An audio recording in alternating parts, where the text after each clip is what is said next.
इस देश में वित्तीय साक्षरता यानी कि फाइनेंशियल लिटरेसी की बात तो सभी कर रहे हैं, लेकिन सभी अपना अपना मतलब निकाल रहे हैं। बैंकिंग संस्थाएं और उससे जुड़े हुए लोग बैंकिंग संबंधी जानकारी देकर उसे फाइनेंशियल लिटरेसी बता रहे हैं। स्टॉक मार्केट में शेयर ट्रेडिंग को फाइनेंशियल लिटरेसी बताया जा रहा है। म्यूचुअल फंड वाले म्यूचुअल फंड निवेश को फाइनेंशियल लिटरेसी बता रहे हैं, लेकिन कोई यह बताने को तैयार नहीं है कि कैसे हम वित्तीय सुरक्षित या वित्तीय रूप से स्वतंत्र हो सकते हैं।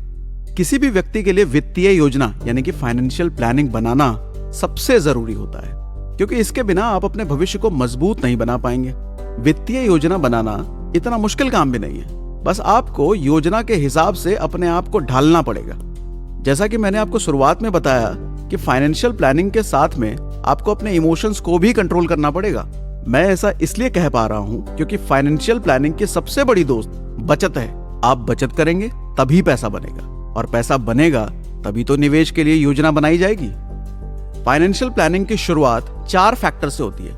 पहला अर्निंग यानी कि कमाई, दूसरी स्पेंडिंग यानी खर्च, तीसरी सेविंग यानी बचत, चौथी इन्वेस्टिंग यानी कि निवेश। आप जब कमाने में लग जाते हैं तो बाकी के 3 फैक्टर्स आपके लिए बहुत महत्वपूर्ण हो जाते हैं। फाइनेंशियल लिटरेसी की शुरुआत यहीं से होती है। जब आप इन चारों फैक्टर्स को गहराई से समझ जाते हैं तो आपका महीने का खर्च कितना होना चाहिए, इस पर आपकी पकड़ बन जाए तो फिर मान लीजिए आपके वित्तीय योजना का 50% काम पूरा हो गया। अब इसके बाद आपको हर महीने की बचत का अनुमान लग जाएगा। अब इस बचत में से कितना आपको निवेश करना है और कितना फंड लिक्विड रखना है, यही आपको सोचना पड़ेगा। जब निवेश यानी इन्वेस्टमेंट की बात आती है तो फिर सारे सवाल आपके सामने खड़े हो जाते हैं कि जिसके समाधान के लिए आपको एक एक्सपर्ट की सहायता लेनी पड़ सकती है।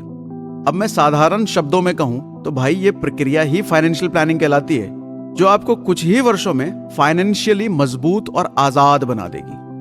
आपको इन्वेस्टमेंट के बारे में सोचने से पहले बचत के बारे में सोचना चाहिए, और बचत करने के लिए कमाई बढ़ाने के साथ साथ अपने खर्चों को नियंत्रित करना भी जरूरी है।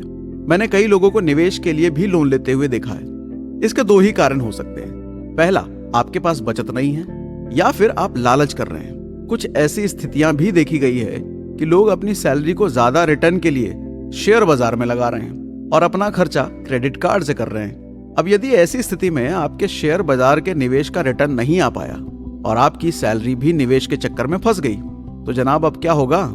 मेरे हिसाब से रियल रिच की मानसिकता को समझने के साथ आपको फाइनेंशियल प्लानिंग के महत्व को समझना जरूरी है। बिना फाइनेंशियल प्लानिंग के आदमी रियल रिच बनने की दौड़ में शुरुआत से ही बाहर हो जाएगा।